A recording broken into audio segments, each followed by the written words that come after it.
Sublime gracia del Señor.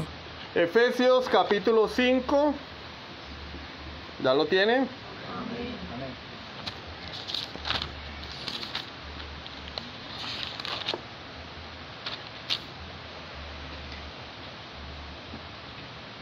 Vamos a leer los versículos 21 al 33, pero no vamos a estudiar todo el texto. Esto solamente lo vamos a hacer para tener en cuenta el contexto del versículo que vamos a tratar hoy. ¿Listo?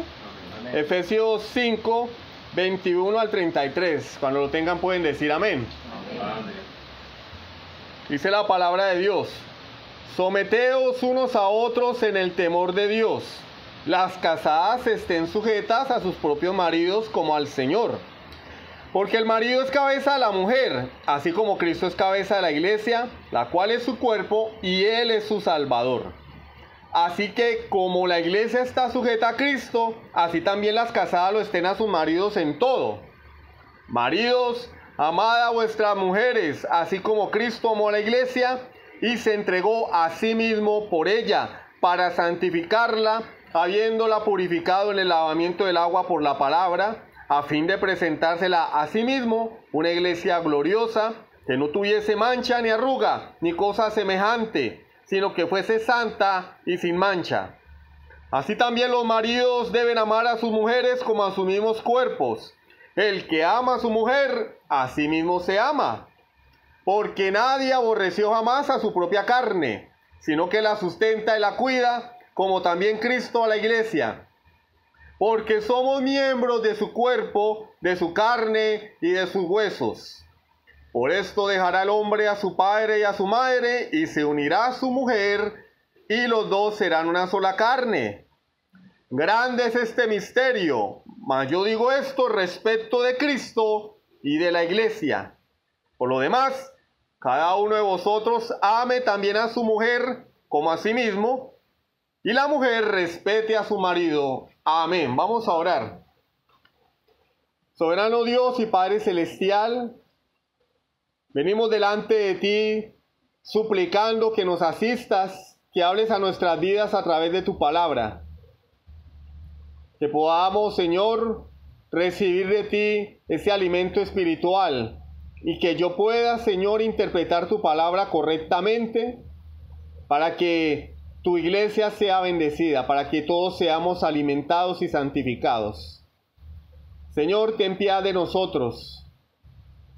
Que tu Espíritu Santo se mueva en medio de tu pueblo. Te lo pedimos en el nombre de Jesucristo. Amén. Amén. En el año 2003, un novelista con muchísima imaginación llamado Dan Brown escribió una triste historia para nosotros. Este hombre era profesor de literatura, no es historiador. Y su obra se titula El Código Da Vinci. Es una historia de suspenso cuyo tema central es la relación de Jesucristo con María Magdalena, que según este libro fue su mujer, fue su esposa. Algunos habrán visto las películas, yo no las he visto, porque no me gusta perder el tiempo. Pierdo el tiempo en otras cosas, pero en esas no. Vendió más de 79 millones de copias en todo el mundo. Eso es muchísimo. Tristemente, porque muchas personas hoy creen que lo que ese hombre escribió, que es una obra de ciencia ficción, es verdad. Pero la palabra de Dios no nos dice que Jesús tuvo una relación amorosa con María Magdalena. Pero la palabra de Dios sí nos dice que él tiene una relación, tiene y tendrá una relación amorosa con una mujer, la cual se llama su iglesia. De manera que la palabra de Dios registra que Jesús tiene una esposa. que se llama la Iglesia de Jesucristo, no María Magdalena. Si bien María Magdalena hace parte de la Iglesia de los santos, la esposa del Cordero es única y exclusivamente la Iglesia de Dios. El título de la predicación de hoy es La membresía de la Iglesia, y nos vamos a centrar en el versículo 23 del texto que acabamos de leer, Efesios 5.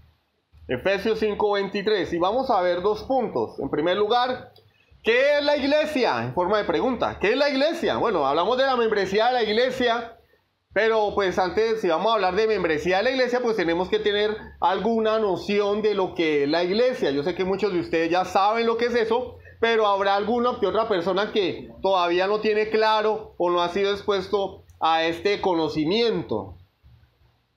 Por algún lugar hay que empezar y a aprender, ¿cierto? Y en segundo lugar vamos a hablar de lo que es la membresía de la Iglesia para finalmente pasar a algunas aplicaciones prácticas. Entonces vamos a iniciar por el principio. Pregunta, ¿qué es la Iglesia? Y todos nosotros culturalmente, dentro de la cultura evangélica, pensamos que la Iglesia es algo que ocurrió en el Nuevo Testamento. Hablamos de la Iglesia primitiva como el ejemplo de la Iglesia. Y si bien eso es cierto, la Iglesia no inició allí. La Iglesia no apareció exclusivamente en el Nuevo Testamento, como afirman algunas personas. La Iglesia es tan importante para Dios que desde la misma creación Dios ya comenzó a anunciar que aparecería esa futura esposa del Cordero. Les pido por favor que vayamos a 1 Corintios capítulo 15. 1 Corintios capítulo 15, versículo 45. 1 Corintios 15, 45. Dice la palabra de Dios. Así también está escrito: fue hecho el primer hombre Adán, alma viviente. El postrer Adán, espíritu vivificante. ¿Qué dice la palabra de Dios? Que Jesús es la realidad de Adán. Jesús es el antitipo de Adán. Hermano, explíqueme eso. Yo no sé qué es eso de antitipo. Bueno, toda la historia de la redención desde que el Señor dijo sea la luz, tiene un único propósito: mostrarnos a Jesucristo. El plan de Dios desde la creación no fue escoger un pueblo, una nación, y ponerlo por encima de las demás naciones de la tierra. Una nación como Israel, no. El propósito de Dios desde el momento en que Él dijo sea la luz fue revelar a su Hijo Jesucristo. Por eso Él dijo sea la luz, porque Jesús es la luz del mundo. Juan capítulo 1, primera de Juan capítulo 1. Por esa razón, lo primero que Dios trae a la creación es la luz, que apuntaba a su Hijo Jesucristo, porque Jesús es la verdadera luz, como dice el apóstol Juan, que alumbra a todos los hombres. Pero lo que el apóstol Pablo nos quiere decir acá en el capítulo 15 de 1 Corintios es que cuando Dios crea al primer hombre, al Padre de todos los seres vivientes, no de todos los seres, no, de los hombres, de los seres humanos, de la humanidad, es mostrarnos a Jesucristo. Y por eso la palabra de Dios dice, Jesús es el segundo Adán. El primer Adán, alma viviente. El postrer Adán, Jesucristo, espíritu vivificante. Adán es un tipo de Jesucristo. ¿Qué es un tipo? Una representación en miniatura de Jesucristo. Una ilustración de Jesucristo. Algo que me habla de Jesucristo. El Padre de todos los seres humanos tenía como misión mostrarnos a Jesucristo.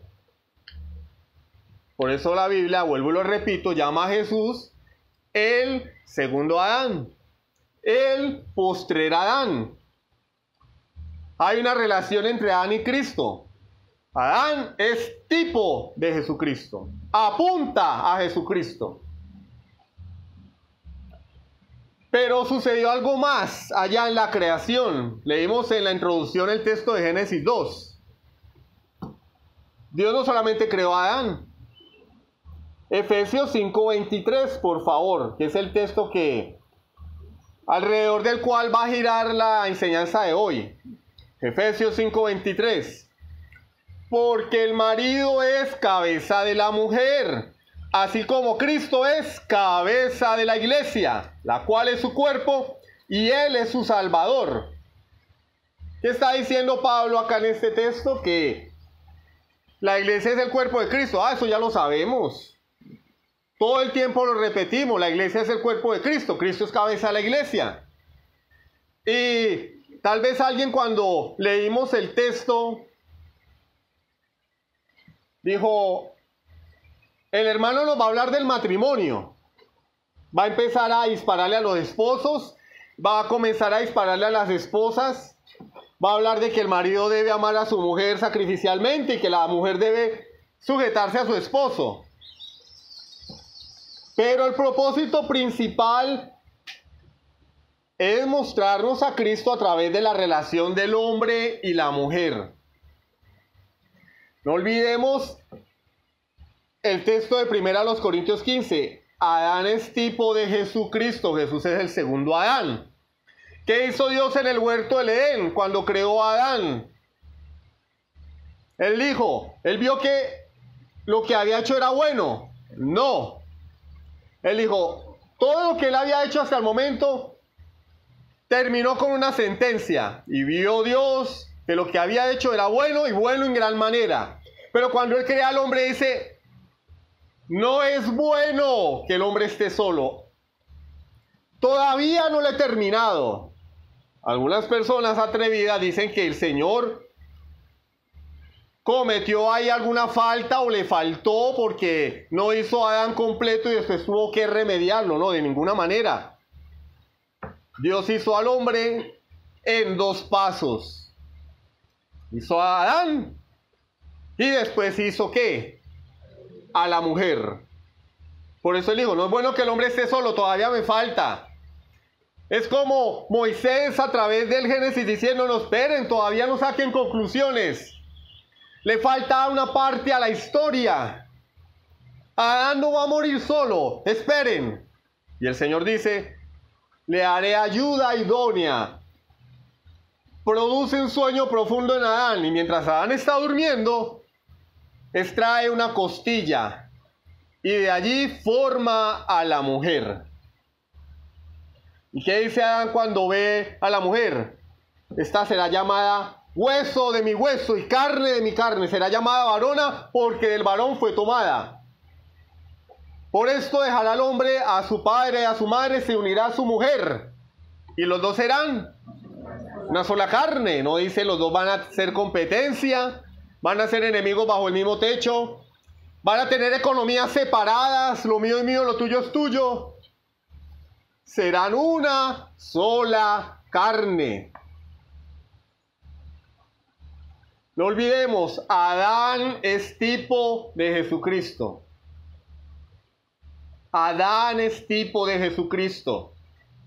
Jesús es el segundo Adán. Dios hizo una esposa para Adán.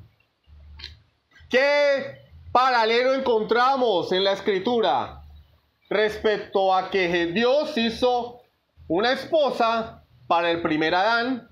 ¿Qué ocurrió con el segundo Adán? Pues Dios también le hizo una esposa al segundo Adán. Y lo dice Efesios 5:23. Adán es cabeza de la mujer, porque ese fue el primer matrimonio. El matrimonio se estableció en la creación. Fue la primera institución. Pero el matrimonio, algunas personas dicen la primera institución fue el matrimonio y después vino la iglesia. No.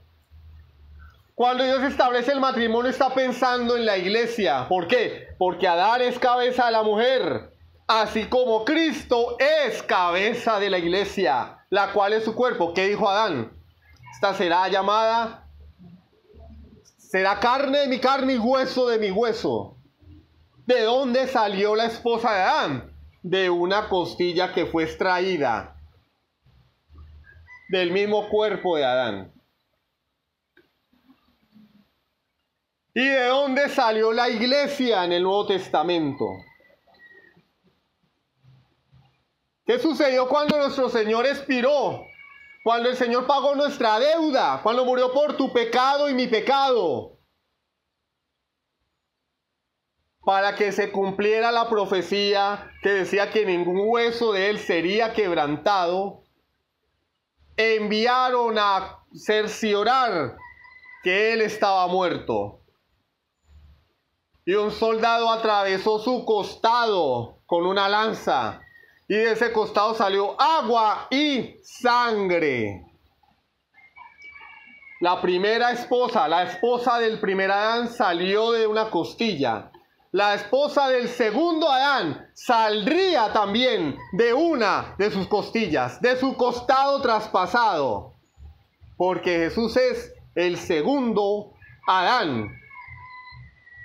Hermano, usted está inventando historias. No, la Biblia lo confirma. Dice la palabra de Dios que la iglesia es el cuerpo de Cristo. Y así como Adán, el padre de todos los hombres, es cabeza de la mujer, y todo esposo es cabeza de su esposa, Cristo es cabeza de la iglesia, la cual es su cuerpo, y Él es su Salvador.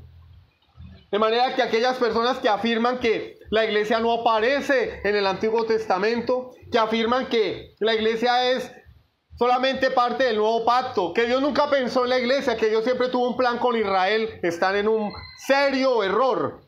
Porque Dios pensó en la iglesia, no solamente en el Edén, sino desde la eternidad.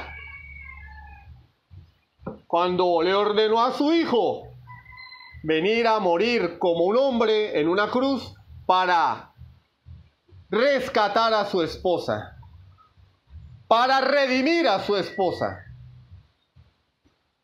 No solamente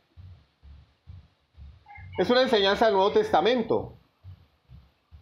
Los apóstoles también lo percibieron así. Pero antes permítame hacer una afirmación respecto a los dos Adán. El primer Adán fracasó. El primer Adán fracasó. Fracasó en la encomienda que Dios le dio. Cayó en pecado. Pero era necesario para introducir al segundo Adán, el cual no fracasaría. El perfecto Adán, el verdadero hombre, que jamás fallaría en la encomienda de Dios. El primer Adán, imperfecto. El primer Adán cayó. El segundo Adán, perfecto en todos sus caminos. Y satisfacería las demandas de Dios. Los apóstoles también entendieron esto. ¿Cómo entendieron los apóstoles que la iglesia aparecía en las páginas del Antiguo Testamento? Hechos 3:24. Por favor, Hechos 3:24, anótenlo. Y todos los profetas desde Samuel en adelante, cuantos han hablado, también han anunciado estos días. ¿En qué contexto vemos esas palabras? El inicio de la iglesia apostólica. Y en su predicación los apóstoles dijeron, estos días fueron anunciados por los profetas del Antiguo Testamento. ¿Cuáles? Los días de la iglesia del Señor, que se vino a ser visible en el Nuevo Testamento. Pablo dice, la iglesia es un misterio, pero un misterio no es algo oculto. Un misterio es algo que no ha sido totalmente revelado. Pero a través del Antiguo Testamento vemos cómo la iglesia se va revelando. El pueblo de Israel, tipo de la iglesia. Y venimos al Nuevo Testamento y los apóstoles dicen, no se sorprendan. Esto fue anunciado por los profetas desde Samuel en adelante, estos días estaban en el corazón de Dios. Hechos capítulo 2. Libro de Hechos capítulo 2.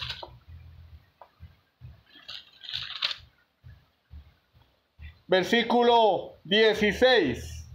Cuando viene el Espíritu Santo sobre la iglesia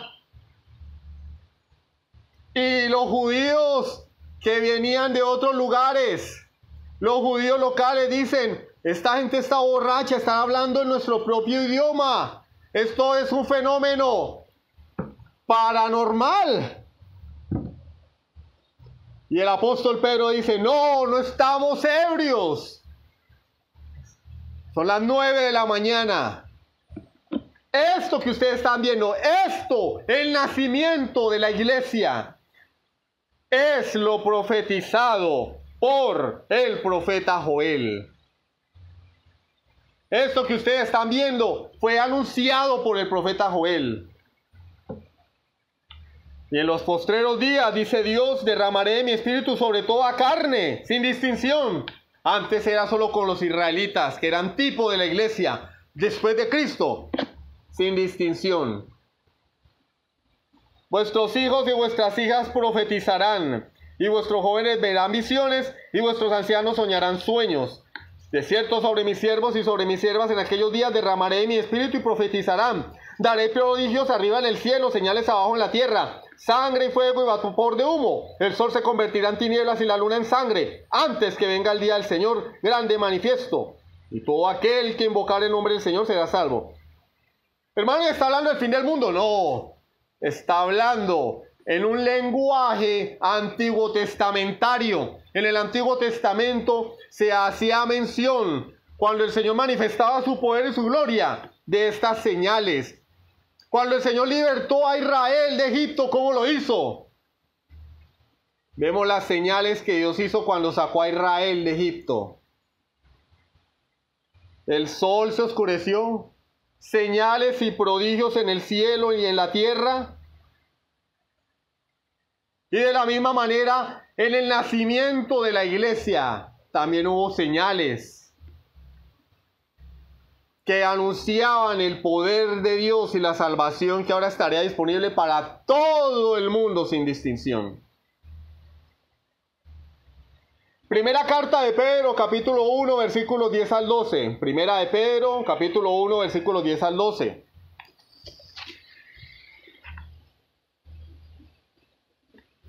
Primera de Pedro 1, del 10 al 12. Los profetas que profetizaron de la gracia destinada a vosotros inquirieron y diligentemente indagaron acerca de esta salvación.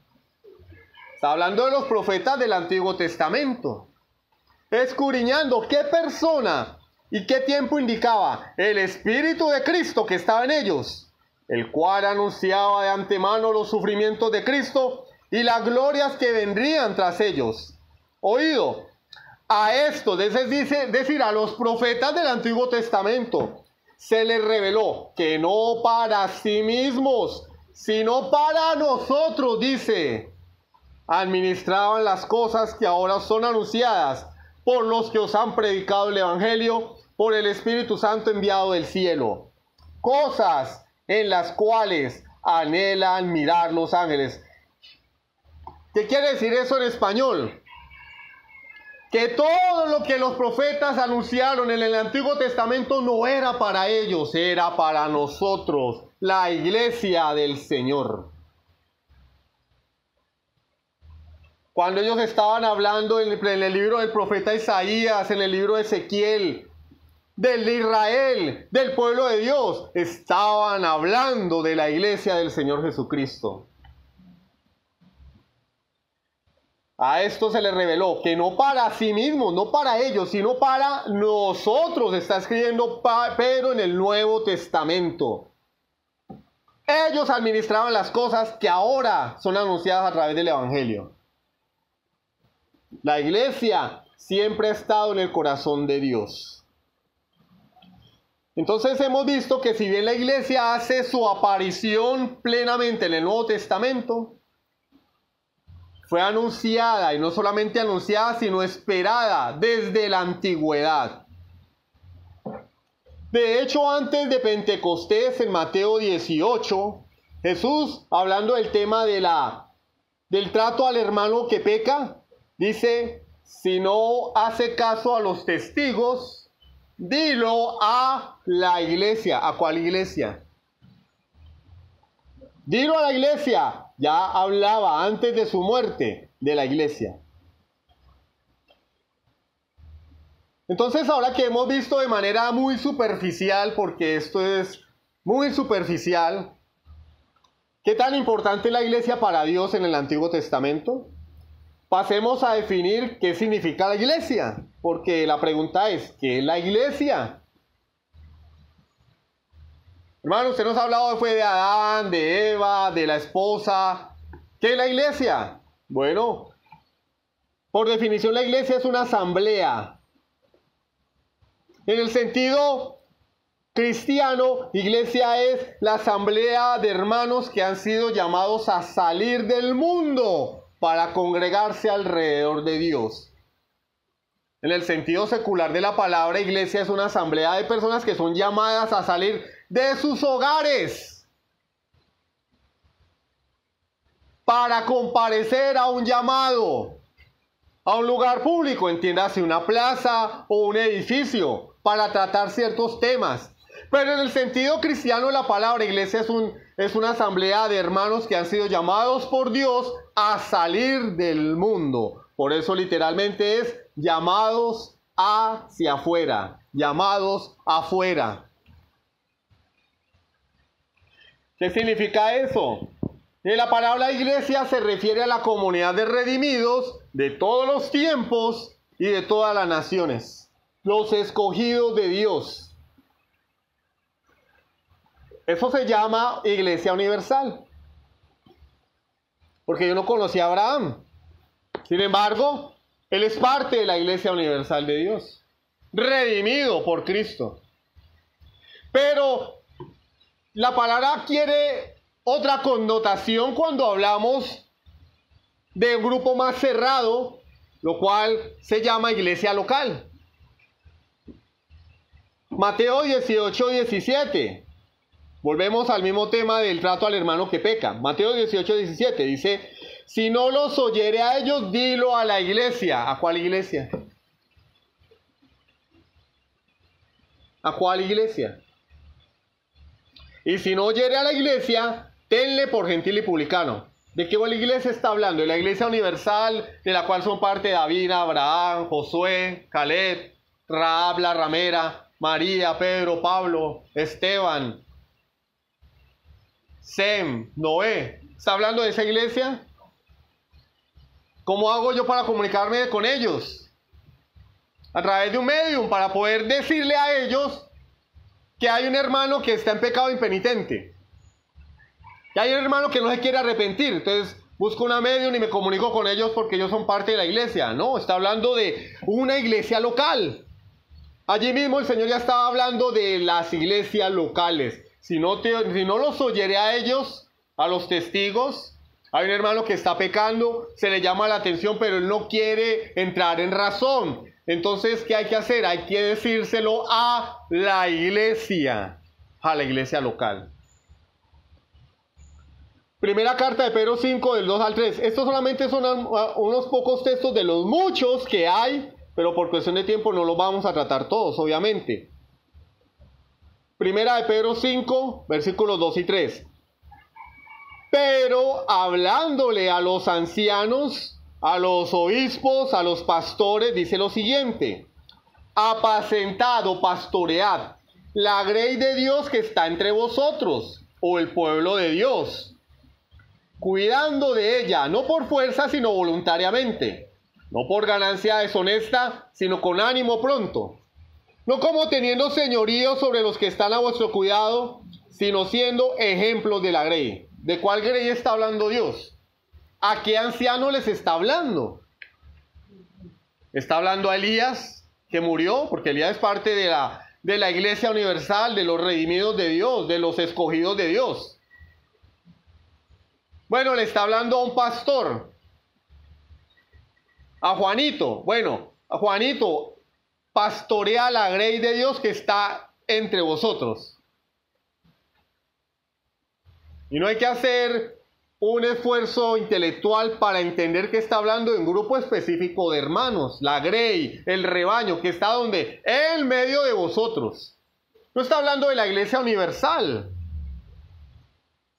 La iglesia universal es una realidad, pero la iglesia universal no está acá en medio de nosotros.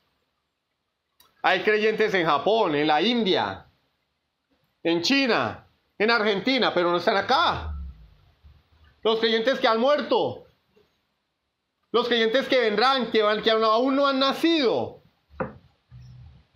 Apacienta la grey de Dios que está entre vosotros, cuidando de ella, no por fuerza, sino voluntariamente, no por ganancia deshonesta, sino con ánimo pronto. No como teniendo señorío sobre los que están a vuestro cuidado.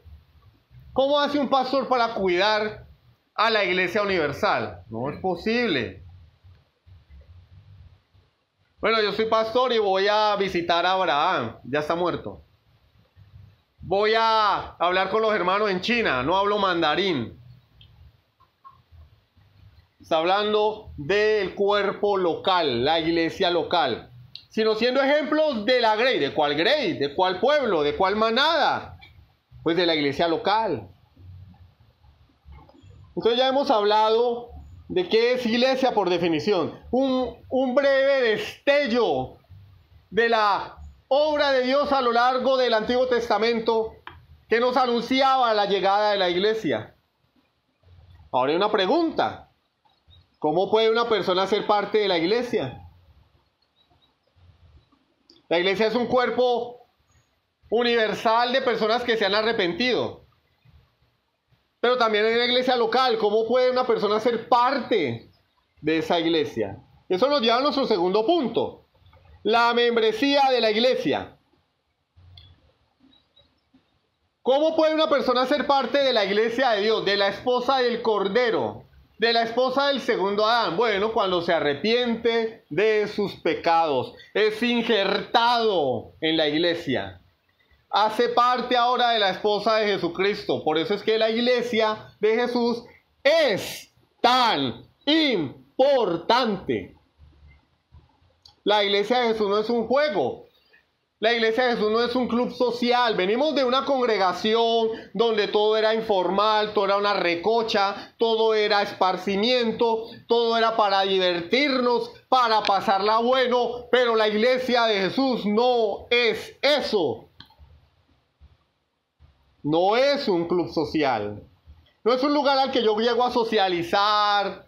No es un lugar al que yo llego a ver qué beneficios puedo obtener. La iglesia es la esposa de Jesucristo. Y como esposa de Jesucristo está llamada a vivir en santidad. Leímos en Efesios 5 que Él la ha purificado. El propósito es en su segunda venida que ella se presente delante de Él sin mancha y sin arruga. Por eso la iglesia no debe coquetear con el mundo. Imagínense ustedes, hombres casados y hombres solteros que algún día se van a casar, que tienen a su novia o a su esposa y ella comienza a coquetear con otro hombre. Y viceversa, mujeres. Imagínense que tienen a su esposo o a su novio y empieza a coquetear con otros hombres. Eso no habla bien ni del hombre ni de la mujer. Por eso el Señor muestra el matrimonio como un reflejo de Cristo y su iglesia. Una relación de exclusividad. Los creyentes no deben coquetear con el mundo, porque le pertenecen a un marido que se llama Jesucristo.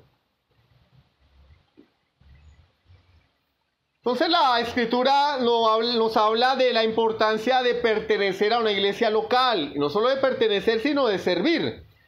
¿Dónde podemos encontrar eso? Tarea. Leamos primero a los Corintios capítulos 12, 13 y 14. Allí se trata el tema de los dones, del abuso de los dones, pero lo curioso y lo evidente, en primer lugar, y curioso, porque es que la carta fue escrita a una iglesia local, gentil, y a esa iglesia gentil, Pablo les dice: nosotros somos el cuerpo de Cristo, y cada uno miembro en particular. ¿Y le está hablando qué? No le está hablando a la iglesia universal. La carta a los Corintios no fue escrita para Raimundo y todo el mundo. Tiene una aplicación universal para la iglesia. Pero Pablo le escribió a una iglesia local, en Corinto. Por eso llama la carta a los Corintios. Obvio. Y si ustedes leen, van a encontrar allí cómo Pablo trata el tema del cuerpo, de los miembros, de las funciones de los miembros, de los diferentes dones. Imagínense una mano que no quiere rascar la espalda. Me picó un zancudo, me voy a rascar, y la mano dice no. Imposible. Imposible. Porque hay una cabeza, hay un sistema nervioso central en nosotros que da una orden. Rasca. Y en ocasiones es instintiva. Los reflejos, los actos reflejos son instintivos, son inconscientes. Ejemplo, uno se va a caer, ¿qué es lo primero que hace?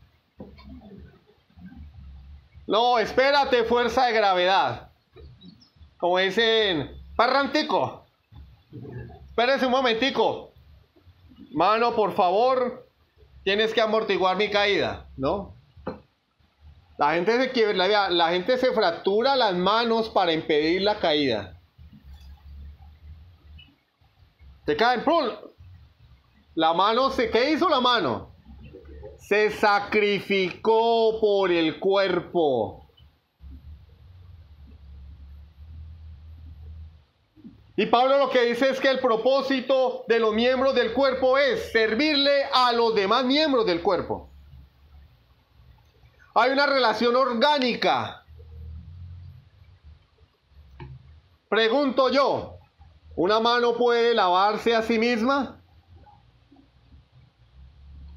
¿Cómo hace uno? No, la otra la lava.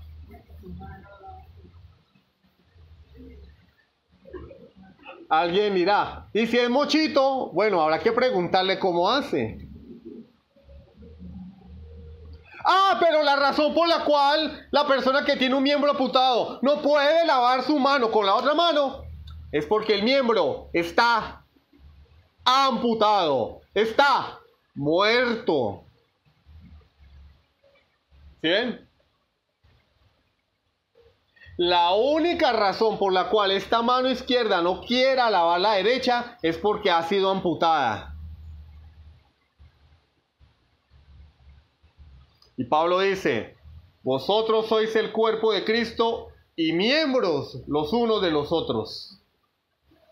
Léanlo por favor en casa como tarea.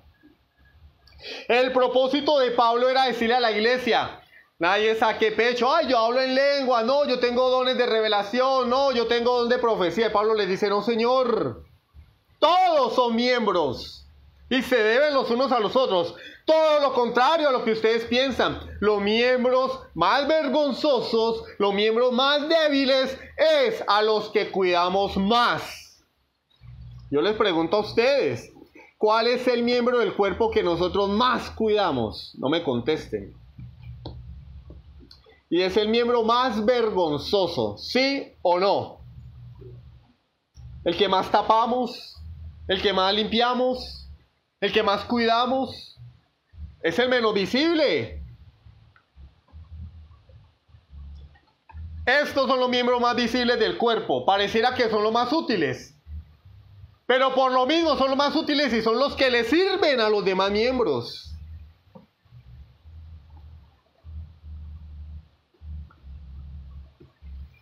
El propósito de pertenecer a una iglesia local es servir los unos a los otros. Hebreos 10, 23 al 25, por favor. Hebreos 10, 23 al 25.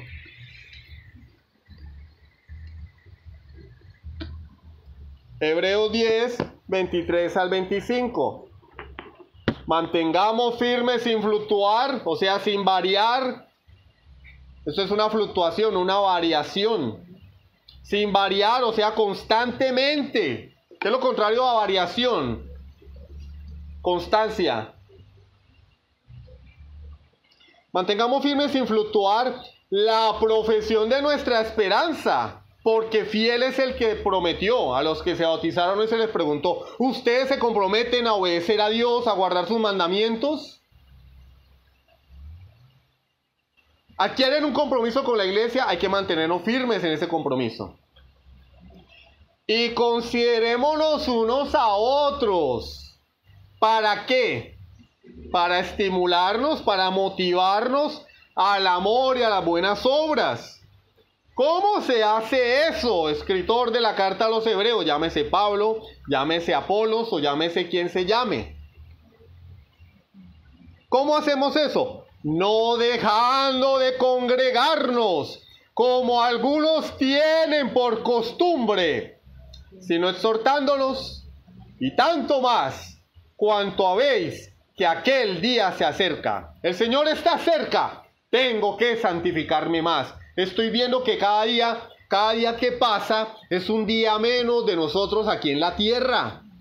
Nosotros celebramos nuestros cumpleaños, cumpleaños feliz, y lo que no estamos dándonos cuenta es que es un año menos aquí en la tierra. Cada día está más cerca la llegada de Cristo, y el autor nos dice que tenemos en vista de que Cristo va a venir, teniendo puesta la mirada en la segunda venida de Cristo, tenemos que estar firmes en nuestra profesión de fe. Estimularnos al amor y a las buenas obras. ¿Cómo hacemos eso? En el contexto de la iglesia local. No dejando de congregarnos. Se cita el versículo sacado del contexto. Es decir, no estoy hablando de torcer el versículo. Estoy diciendo, en la iglesia hay un mal hábito que es citar versículos como si la Biblia fuera un libro de citas. No, este versículo tiene un contexto. Hermano, ¿por qué no viene a culto? No, porque la Biblia dice: no dejéis de congregarnos como algunos tienen por costumbre. Está bien, excelente, pero es que ese congregarnos tiene un propósito. ¿Cuál? Estar firmes en nuestra profesión de fe. Estimularnos al amor y a las buenas obras. Y eso solamente lo podemos hacer congregándonos. No, como algunos tienen por costumbre, el mal hábito de ausentarse de las reuniones de la iglesia. Exhortándonos, dice. Exhortarnos, o sea, hay una confusión, ¿no? Porque algunas personas dicen: no, voy a exhortar al hermano, y le meten un regaño. No, eso es amonestar. Exhortar es animarnos. Hermano, te veo flaqueando en la fe. ¡Ánimo! El Señor está contigo, no desmayes, hermano. Vamos a orar. Eso es exhortar. El regaño es amonestar, un llamado de atención. Exhortar es animar, motivar, estimular. Tenemos que estimularnos. ¿Cómo? Congregándonos. Porque el Señor está cerca. Hay una pregunta que surge ahora: ¿y cómo cumplo yo con estas tareas que tenemos los creyentes si no me congrego? Si no asisto a una iglesia local. Soy de esos cristianos modernos que dicen: no necesita congregarse para ser salvo. ¿Es verdad? Porque la salvación es por gracia. Pero la realidad es que si yo soy salvo, debo congregarme, porque es una consecuencia de la salvación. Es parte de la santificación. El que no se congrega no es salvo. ¿Por qué? Porque no se está santificando.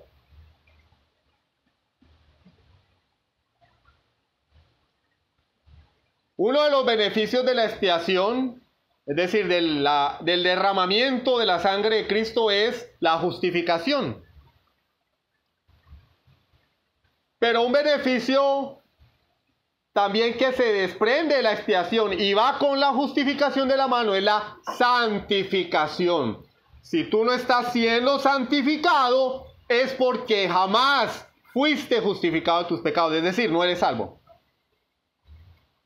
Y el congregarse en una iglesia local es una muestra, si bien no es una evidencia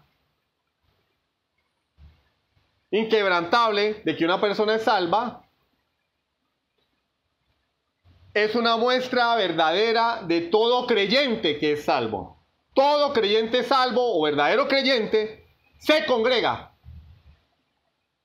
porque el Espíritu de Dios lo mueve a eso. Es miembro del cuerpo. Es miembro del cuerpo de Cristo. La única manera de que un miembro no esté en el cuerpo es que haya sido amputado, que esté muerto. Pero mientras el miembro esté vivo, él está unido al cuerpo. Primera carta de Pedro, capítulo 4, versículos 10 y 11. Primera carta de Pedro, capítulo 4, versículos 10 y 11. Cada uno, ¿a quién le está hablando Pedro? A una iglesia. Cada uno, es decir, tú, yo, tú, él, nosotros, vosotros, ellos, cada uno, no el pastor. Algunas personas entienden que la iglesia es el lugar donde vamos a recibir y el pastor y 4 o 5 personas más sirven. Pero Pedro desmiente eso con lo siguiente: cada uno, según el don que ha recibido, ministrelo a los otros, sirva a los demás, como buenos administradores de la multiforme gracia de Dios. La gracia de Dios, los dones de Dios tienen muchas formas, por eso se llama multiforme.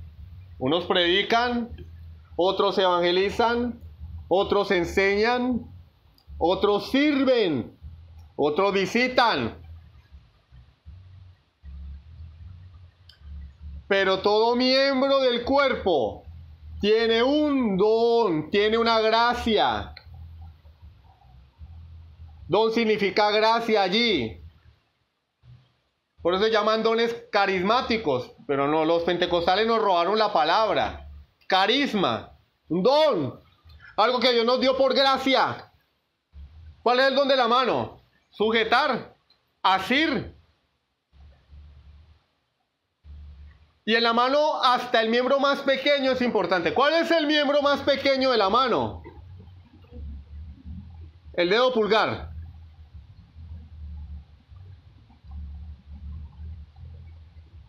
¿Y cuál es el miembro más importante de la mano? O uno de los más importantes, el pulgar. Si a mí me amputan el pulgar, la mano ya no puede asir con la misma fuerza. Todo miembro tiene un don. Y el mandato de Jesús a través de Pedro es: póngalo al servicio de los demás. Y si lo hacemos así, seremos buenos administradores. Vamos a ser buenos mayordomos de lo que Dios nos ha dado. Esto es ser miembro de una iglesia local. El pastor John, conversando con él, decía: cuando uno es miembro de una iglesia local, son más los compromisos y las responsabilidades que los beneficios. Y es verdad. Uno se hace miembro para servir. Pero qué mayor beneficio que haber sido escogido por Dios desde antes de la fundación del mundo, haber sido llamado al arrepentimiento a través de la predicación del Evangelio y por la acción del Espíritu Santo. Qué mayor privilegio que haber sido introducido en la iglesia del Dios viviente y tener la garantía de la vida eterna por haber creído en Jesucristo. ¿Hay algún beneficio mayor?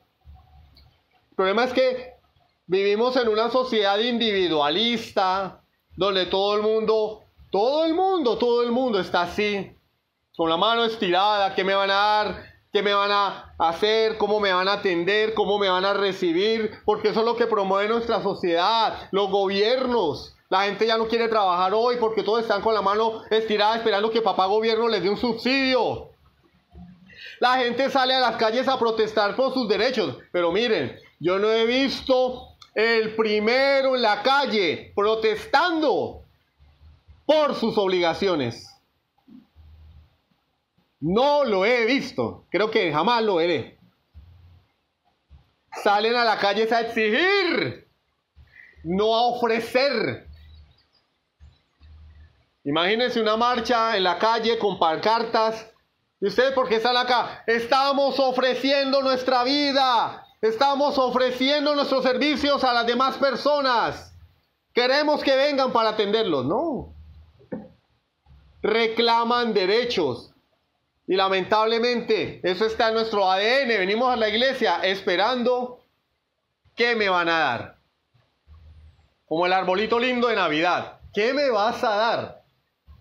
Y llega Navidad y lejos de pensar en qué le puedo dar yo a Jesús, estamos pensando qué me va a dar el Señor este 24 de diciembre. Y por eso hay un mal entendimiento de lo que es la iglesia. A la iglesia venimos es a ¿qué? A servir a los demás como miembros del cuerpo. Porque si lo hacemos, seremos buenos administradores de la multiforme gracia de Dios. Esto es ser miembro de una iglesia local. Para terminar, algunas aplicaciones prácticas. Queridos hermanos y amigos que no se han arrepentido de sus pecados, que simpatizan con el Evangelio porque esto es el Evangelio de la Reforma, es llamativo, es diferente. Es una moda. Estamos cansados del Evangelio de la prosperidad. Acá se predica algo diferente. Pero no te quedes allí. Cristo murió en la cruz del Calvario para sacarte del mundo, para perdonar nuestros pecados, para librarnos de la condenación eterna, pero no para dejarnos ahí. Nos sacó para introducirnos a su reino, a su pueblo, a su iglesia, a su cuerpo, donde Él es el rey y donde Él es la cabeza. ¿Qué esperas para venir a Él en arrepentimiento y fe? ¿Tú crees que la oferta va a estar toda la vida? Ninguna oferta es para siempre. ¿Se han leído? Oferta por tiempo limitado. Y la oferta del Evangelio tiene un tiempo límite. El día de tu muerte o el día de la segunda venida de Cristo. Ninguna de las dos está en el calendario nuestro. No sabemos cuándo vamos a morir ni cuándo va a venir Jesús. Aprovecha la oferta que Dios te hace hoy. Arrepiéntete. Cristo anhela que seas miembro de su cuerpo. Si tú te arrepientes, serás parte de la comunidad de redimidos, esposa del Cordero, así como Eva fue la esposa de Adán.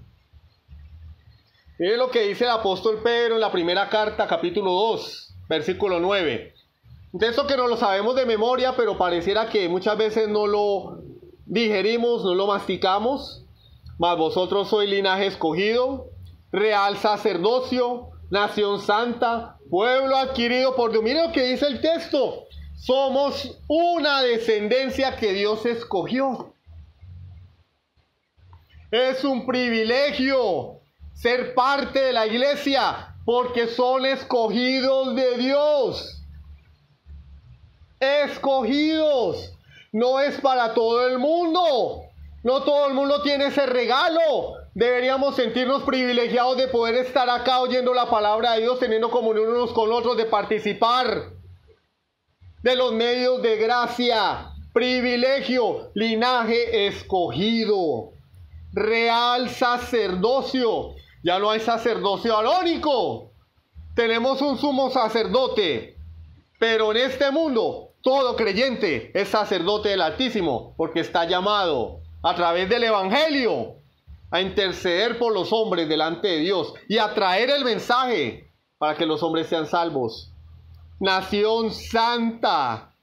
Somos una nación santa, escogida, apartada. Por eso es que los creyentes no pueden ser iguales al mundo.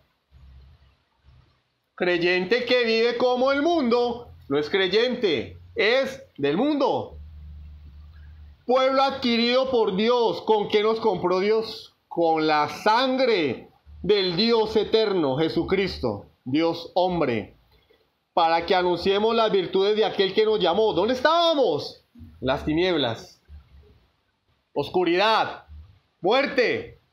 Nos llamó de las tinieblas a su luz admirable. Vosotros que en otro tiempo no erais pueblo, no éramos, pero que ahora sois pueblo de Dios. En otro tiempo no habíais alcanzado misericordia, pero ahora, por la gracia de Dios, por la obra de Cristo, hemos alcanzado misericordia. No creas que Dios te debe la salvación. Es que yo soy lindo. Es que yo soy una persona con muchas capacidades. Dios no te debe nada. Te ofrece salvación porque Él ha tenido misericordia de ti. ¿Qué es la misericordia? Lo que uno tiene con un indigente. El indigente está pidiendo limosna. Yo no tengo obligación de darle limosna. A veces las personas que piden limosna nos causan repulsión. Y nosotros le damos. Eso es misericordia. Es lo que Dios ha tenido contigo y conmigo. Cuando Dios te veía a ti, veía lo más abominable para Él, pecado. Sin embargo, te dio la vida eterna. Entregó a su Hijo Jesucristo. Deberíamos valorar eso como el mayor tesoro. Un limonero da gracias. Gracias. Gracias por esa monedita. Muchos que profesan ser creyentes hoy viven como si Dios no les hubiera dado nada. Porque muy posiblemente no son creyentes. Los miembros de un cuerpo están allí para servir a los demás y cuidar los unos de los otros. A pesar de las diferencias. Pablo dice en 1 Corintios, todo el cuerpo no puede ser mano. Si todos somos manos, ¿cómo nos movilizamos? Tiene que haber pies. Tiene que haber pies. Y si todos somos manos y pies, entonces ¿cómo vemos? ¿Cómo respiramos? ¿Cómo pensamos? Tiene que haber un cerebro, tiene que haber un corazón.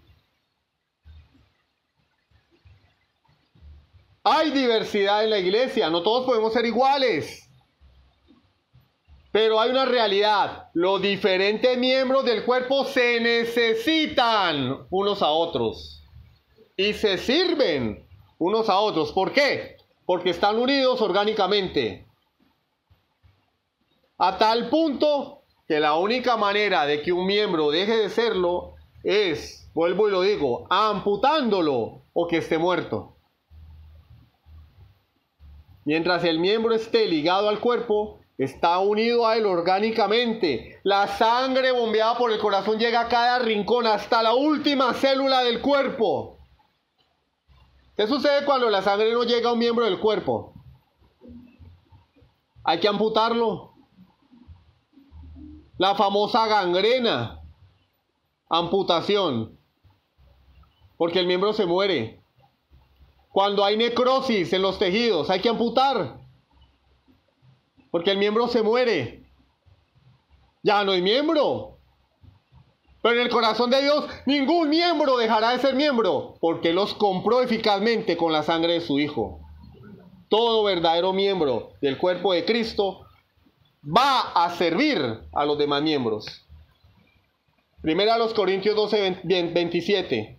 Vosotros pues sois el cuerpo de Cristo y miembros, cada uno en particular. Amén. Amén. Vamos a orar. Bendito Dios y Padre Celestial, te damos gracias por tu palabra. Gracias, Señor, porque nos has enseñado a través de ella que ser miembro de una iglesia no es ser parte de un club social ni de un grupo selecto de personas, sino todo lo contrario. Ser miembro del cuerpo de Cristo es adquirir un compromiso serio contigo y con tu iglesia, de servir a nuestros demás hermanos, de ser verdaderos administradores de los dones que tú nos has entregado, de esa multiforme gracia que has derramado sobre tu iglesia. Padre, ayúdanos a entenderlo y a vivir a la luz de esta realidad. Y si alguien no es parte del cuerpo de Cristo porque jamás se ha arrepentido de sus pecados, o porque lamentablemente hizo una profesión falsa de fe, que no hubo transformación en su vida, solamente fue una oración más, yo te pido que le muestres a Jesucristo para que esta persona entienda que no se puede decir que soy salvo si no pertenezco al cuerpo de Cristo. Padre, gracias. Trae arrepentimiento y fe, Señor, a la vida de nuestros amigos y santificación a la vida de tu iglesia. Te lo pedimos en el nombre de Jesucristo. Amén. Sublime gracia del Señor.